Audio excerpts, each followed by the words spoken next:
Hi! Today is Sunday, October, ano ngayon?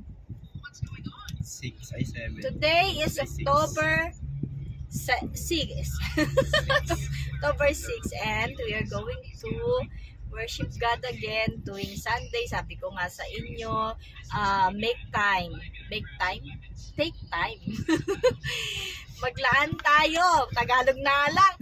Maglaan tayo ng oras at panahon kay Lord. Kahit sabi nga nila once a week o diba, isang beses lang naman sa isang linggo, every Sunday, ilang oras lang yan.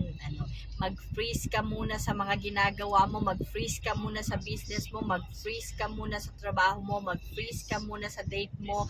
Pwedeng gawin yan after. So let's go and worship God para maging maayos ang takbo ng ating life. And of course, alam mo, kapag inuna mong Panginoon, meron kang peace of mind, meron kang basta ganon. Kahit na maraming struggle sa life, maraming pagsubok si Lord sa atin, maraming problema, ganyan is sa totoo lang, mula nung every Sunday kaming nakiki-worship, ganyan, na nakikinig sa salita ng Panginoon, doon ko nakita talaga na it's a big help talaga na lahat ng problema mo, alam mo yon, parang gumagaan siya. And hindi man masolusyonan agad, syempre tao, ano yun, gaganon, click agad na wala nang problema mo. Pagkadasal mo, click agad, no. Kailangan, it takes time. And sabi nga nila, nasa Diyos ang awa, nasa tao ang gawa. Syempre, habang tayo nagdarasal, tayo din ay kumikilos para, of course, yan, parang nga, diba, magkaroon tayo ng faith, trust in the Lord, ganon. Kasi walang mawawala eh. And ako kasi subok ko na, like now, parang nafe-feel ko talaga na sa dami-dami kong pinagdaan ng problema, pagsubok, struggle sa buhay, ang dami talaga. Nobody knows.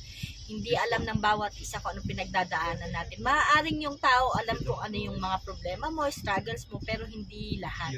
Kasi syempre, yung nakikita lang nila at yung nakukwento, syempre nagkukwento ka pero hindi naman detalyado, hindi po ba?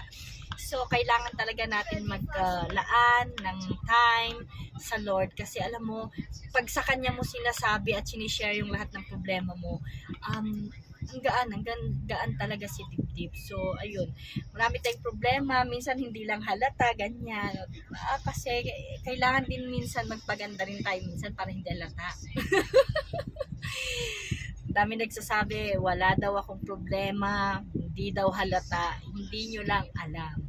Pero alam nyo, si Lord ang nakakaalam. And gaya nga ng sinasabi ko, kapag lumapit tayo sa Kanya, kumapit tayo kay God, walang imposible. Lahat talaga magaan. Ganun. So, I'm encouraging everyone na gaya ng sinasabi ng mga pastor sa amin, ano ba yung isang beses lang sa isang linggo? Diba? Marami tayong time sa ibang gawain. Naglalapatsa tayo everyday, nagagawa natin. Nagsiselfone tayo everyday, nagagawa natin maghapon pa nga eh.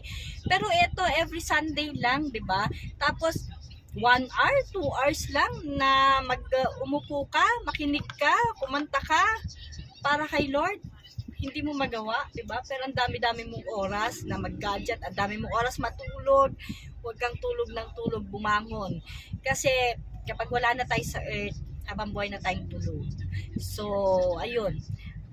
Magbigay tayo ng time talaga, ng konting oras kay Lord God. So, yun yung mga natututunan ko, diba? At talagang ako napatunayan. So, yun. Happy Sunday everyone at yan. Habang traffic, di ba? Ako chumika habang traffic at papunta na nga kami doon. And sana hindi naman kami malate. And ayun nga, dahil traffic dito kahit malayo, tingnan mo kami.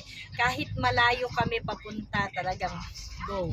Maganda yung makakarinig ka ng mga salita ng Diyos. Yung mga maiintindihan mo ba na habang binabasa nila yung libro ng yung Bible, na-explain nila sa atin, and nakakapagbigay sila ng halimbawa at naiintindihan talaga natin. So ayun, 'di ba ang gaan sa ano na makinig ng salita ng Diyos. Kung may oras nga tayong manood ng Netflix, bakit yung salita ng Panginoon hindi natin magawa ng oras?